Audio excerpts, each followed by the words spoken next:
My brothers and sisters, as always, I hope this midweek message finds you and your families happy, healthy, holy, and wise as we now proceed almost through 2 weeks of Lent, closing in on the weekend of the third Sunday of Lent. Not quite the halfway mark, but still a lot of time transpired and a lot of opportunities still ahead of us before Easter. So this past weekend, we celebrate on the heels of the Parish Lenten mission right after Ash Wednesday. This past Saturday, we had our annual Caritas Day, a day of Lenten service for the parish, and of course, so many who join us from outside the parish for that as well. So we're grateful to the many who showed up for so many different projects on Saturday for Mass and then working throughout the first half of the day. Thank you, and continue to let this be a reminder. This is why we schedule them in this order, that and Lent, it is our deeper encounter with the face of Christ in prayer that can spill forth into charity to others. And so, not just in Lent, but in fact, our whole lives, that the sense of prayer and of charity go hand in hand. So then Tuesday night, we had adoration by candlelight, the first of them to take place during Lent for the year.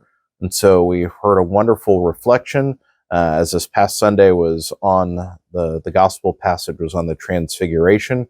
Particularly heard many themes of the Transfiguration of Jesus, the words of the Father, listen to him, compelling us as we gazed upon our Eucharistic Lord, our need to stop and to listen to him.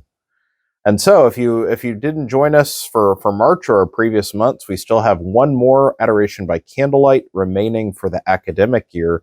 That'll be next month on Tuesday, March 19th, also in the season of Lent and on the Solemnity of St. Joseph. So we hope you'll join us for a night of intense prayer. Then again, opportunities still coming up. Tomorrow night, First Friday. This is our only First Friday that this year that falls in Lent. And so for First Friday, March 1st, we'll have the Mass at 6:30 p.m. We'll come back over to the Cathedral Center for light bites and drinks, and I'll offer the presentation on One Does Not Live by Bread Alone. Often we look, and even in our parish mission, we look together at prayer, fasting, and almsgiving together. I feel like fasting often gets the short end of the stick on that conversation. Fasting is something that does not come very natural to us. We do a lot less of it than our ancestors did. It's hard for us to believe that not so long ago that every single day of Lent was a day of fasting. That would blow the mind of most modern people. So what is it about fasting? What is the importance, and what are the spiritual opportunities? How do we look at fasting as, if you will, a tool in the Lenten toolbox and in the ascetical life in general? So One Does Not Live by Bread Alone. That'll be the talk for First Friday tomorrow night. Then another opportunity for prayer coming up for the men of the parish on March 15th through 17th. You can join men from the parish as well as a few others at Holy Name Passionist Retreat Center down I-10 for the men's retreat that weekend. The contact for the parish for getting hooked up is Joe Mesa. You can find his contact information either in the bulletin or on our website in the Rector's Corner. Then there are still opportunities to volunteer. We have them throughout the year. One that's coming up soon is our next Mommy Mingle event. The Mommy Mingles are these events. The baby showers are kind of the big events for walking with moms in need.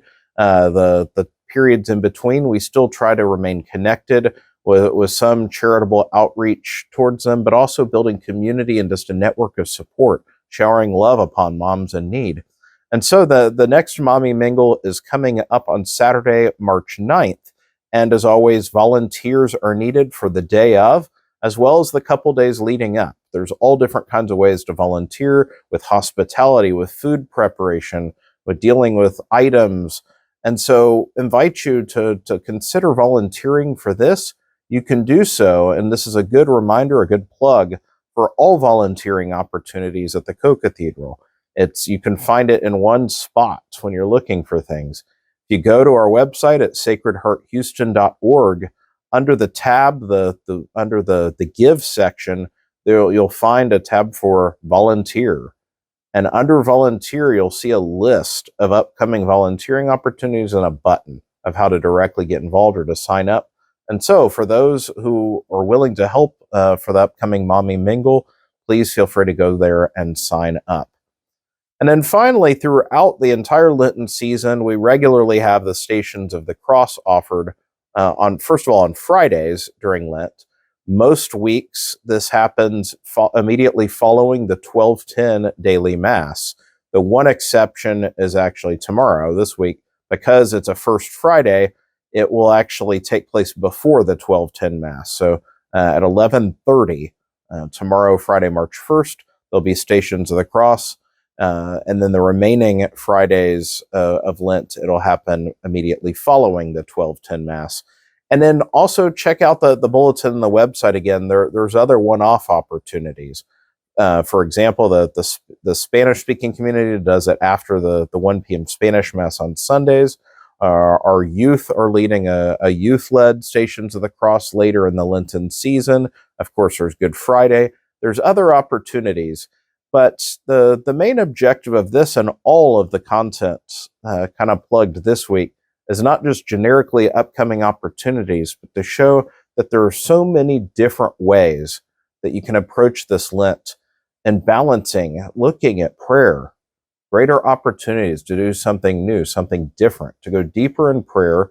As I offered tomorrow's First Friday, we'll look more again at fasting. And then, of course, how all this should pour out in greater sense of charity. And so there are so many opportunities to grow, to pray, and to give back. If you've missed the one so far, there's still time and many opportunities left. We look forward to seeing you all this weekend. Let's keep one another in prayer. And as always, in Lent, in a special way, we want to keep our elect and our candidates for the Easter sacraments and special prayer as they prepare for these great graces. O Sacred Heart of Jesus, we place all our trust in you. Amen.